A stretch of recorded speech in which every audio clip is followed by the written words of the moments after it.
Hi there everyone, welcome to the session on production deployment of web application. For this session, we'll be using Docker and Kubernetes to manage our deployments. Even if you are new to both of them, don't worry, I will do my best to explain so you can follow along the video. Also please feel free to ask any question related to this topic in comment section. In the world of dynamic web application, it's very rare to have just static web pages without having backend server. Now let's create one brand new Angular application called as frontend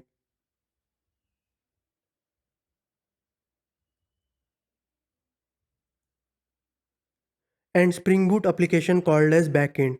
I will take help from Spring Initializer to initialize the project. So here artifact and name is backend and add dependency of web and click on generate. I will just move fast forward and add a new API to our Spring Boot application called as resource. So whenever we access the URL called as resource, we should get content called as hello web developer and ID as some random generated ID. I have also added some HTML code to our Angular application. It looks something like this: web development toolkit, and there is one button update details. So as soon as I click on this update details, expectation is that it should get message from the server and display it over here along with the ID. You can find GitHub link of the code in the description box. In order to get these details from the server, let me add resource URL to our Angular application. So this is our resource URL, and as soon as we click on the button, it calls update details method, fetch the details from our resource server and assign it to the data. Let's open our development console and click on the update details. As I click on the update details, you can see status as CORS error, which is prohibiting us to use data which we received from the server. So what is this CORS error? If your web and server are running on different hosts, or even they are on the same host but running on the different port, you cannot consume response from the server application because of something called as CORS, that is cross origin resource sharing. As you can see here, our front-end application is running on 4200 and our back-end application running on 800. So our both the applications on the same host but different port. By not allowing CORS, browser keeps us safe from lots of security threats that can happen due to consuming malicious data from unsafe host. So there are two strategies to deploy application to production without losing benefit of CORS. Each has its own pros and cons, but most commonly used and recommended approach is to serve Angular and Spring Boot as a separate component. In this session, we will look into most commonly used approach, that is serve Angular and Spring Boot application as a separate component. And if you are interested to learn other strategy as well, you can find its link in the description box. Let's get started with deploying Spring Boot application. For this example, I am using Google Cloud component called as Kubernetes Engine. So first step is we need to create one Docker file. So you can just right click and add new file and give it name as OpenJDK prod Docker file. So this Docker file is nothing but steps how you want to build your application or how you want to create image of your application. And this file composed of two steps. First step, we'll create one work directory and copy our Maven related components like this Maven W and .maven folder. After that, we'll copy our pom.xml and our source folder as all the code present in this source folder only. Then we'll execute Maven W clean install command. So once this install command gets completed, you will see one jar file got created inside target folder. But that jar file may have some additional information which we might not be needed to execute application. So what we'll do, we'll create one dependency folder, cd into that, and extract all the jar file component. Once we extract this all the jar file, then stage 2 starts. In stage 2, we'll just pick up the components which we need to bootstrap our applications. So as you can see, copy from lib. So all the dependent library we are copying to app.lib. We are again copying from dependency folder this meta.inf, and all the generated classes from our source folder which is present in boot.inf classes, that we are copying to app folder.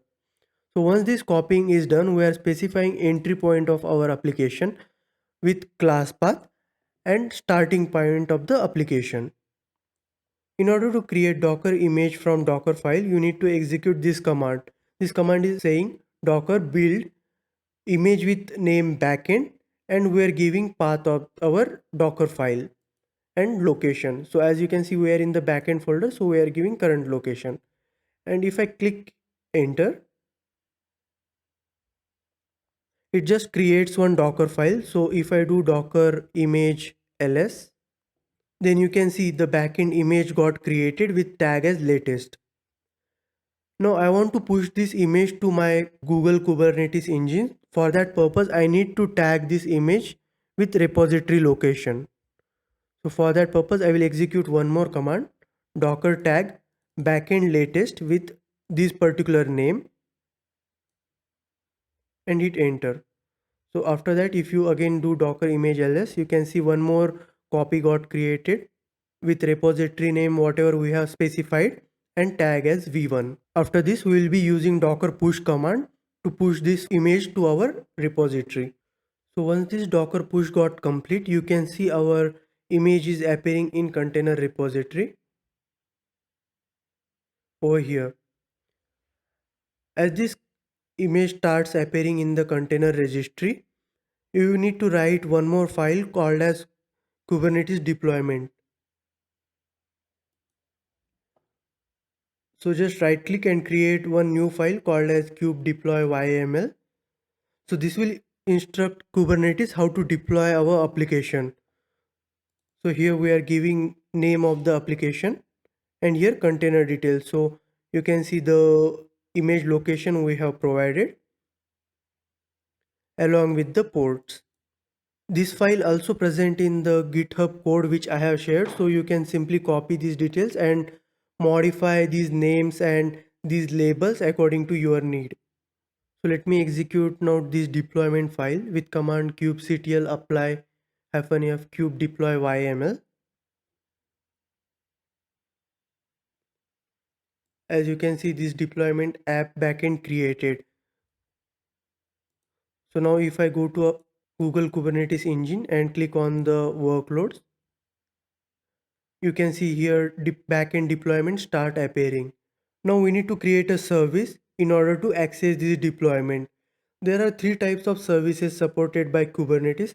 One is cluster IP service, when you want to access a application within your Kubernetes cluster. Second is node port service.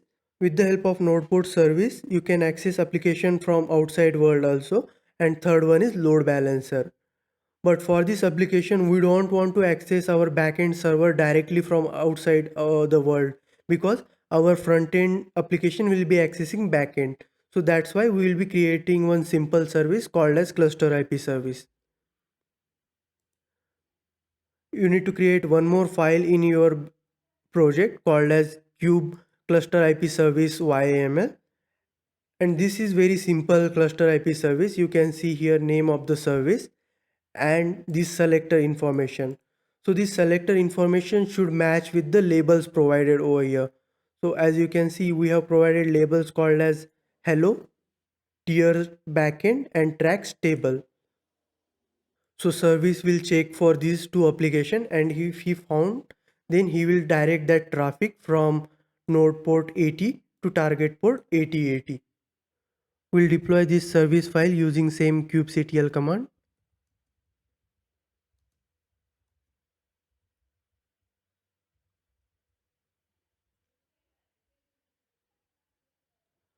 Once you see this message service is created, you can see service is getting exposed over here with the name backend CIP service. So this is the name of the service and type is cluster IP service. We used here cluster IP service because we don't want to expose our backend to the external world and only front end will be consuming this. So you can execute now command called as kubectl get pods.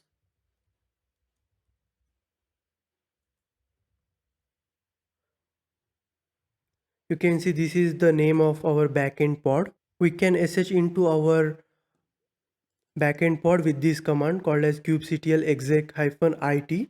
This is the name of the pod and you can add hyphen hyphen after that sh. Let me add space over here and execute again.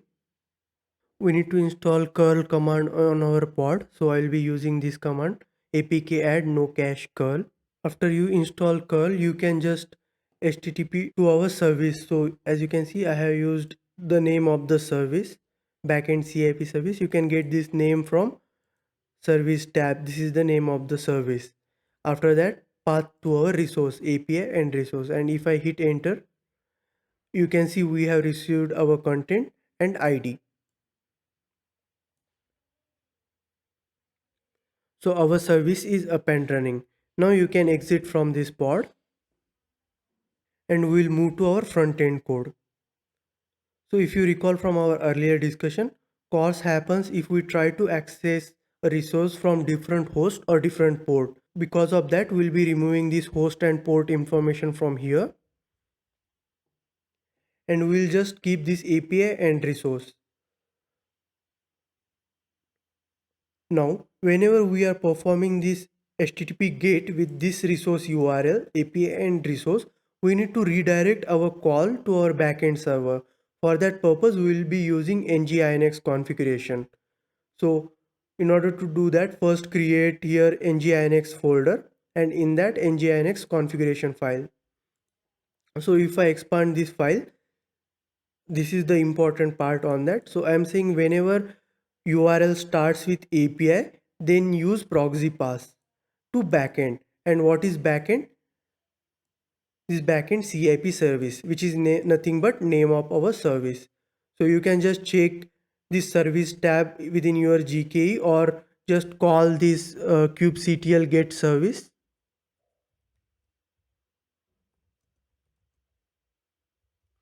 You can just copy this name and provide in this nginx configuration. So next step, we need to create Docker file. So you can just create this nginx prod Docker file. All these code and commands are available on GitHub link. So you can just directly access and copy paste this file to your folder. So this Docker file consists of two stages. First stage is like we'll create one work directory, copy everything in that work directory. And here we have lots of unnecessary code while doing copy. So as you can see, node modules which we don't need because we'll be doing again npm install. After that, these other files such as git ignore and editor config, we don't want all these files to get copy when we perform this copy command. So for that purpose, I have created one more file called as docker ignore and provided this location over here. So you can see the node modules and other all configuration file such as dist. So these all things will be ignored when we perform docker copy command. So don't worry if you see here copy entire directory, because all unnecessary files will be ignored by using this docker ignore config. After that, perform npm install and then perform npm build prod. So this build prod is nothing but production build, and this script is present in package.json. So you can see here build prod is nothing but ng build hyphen hyphen prod. Once this build got completed, we'll have our dist folder. So stage 2 will start. So in stage 2, we'll copy this dist folder to nginx html location because we are using nginx as our web server. Along this all the html code, we will copy our nginx configuration as well. So now let's build image out of this docker file. We'll use docker build command to create image, and this will be our image name, and this is name of the docker file. Hit enter. Once docker build is successful, you can perform docker image ls command, and you can see here our front end latest tag. Now we want to push this image to our GKE repository. For that purpose, we'll tag this front end latest image with repository information. So after that, if I do docker image ls, you can see a new copy of that image is created with tag as v1. We'll use docker push command to push this image to our repository. Once this push is complete, you will able to see image in our repository. So if I do refresh, you can see front end image started appearing. Once this front end image starts appearing, you can write Kubernetes deploy job similar to our backend. This is name of our deployment, and these are the labels for our pods, and this is location of our image. We'll execute this job using kubectl command. Kubectl apply.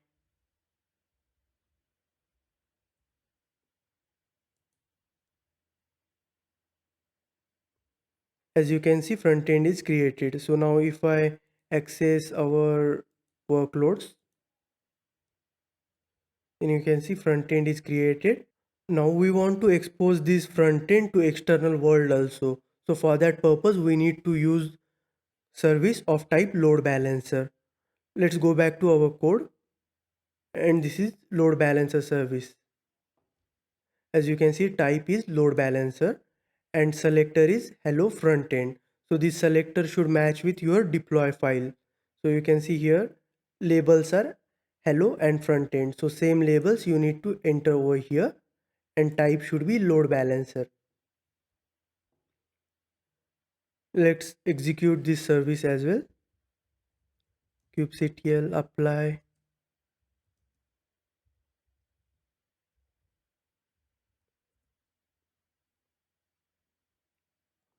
Once this load balancer service is created, you can go back to cloud portal to see what external IP got assigned.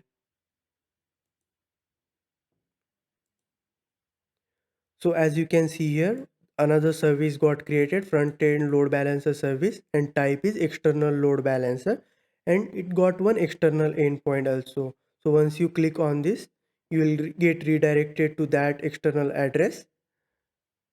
If I hit F12 to open our developer console and click on the update details, you can see our content got updated from the response of server. And if you see over here, there is no more cause issue, and we got status code as 200. Again, if you click on update details, it will send new request and you will get new response with new ID.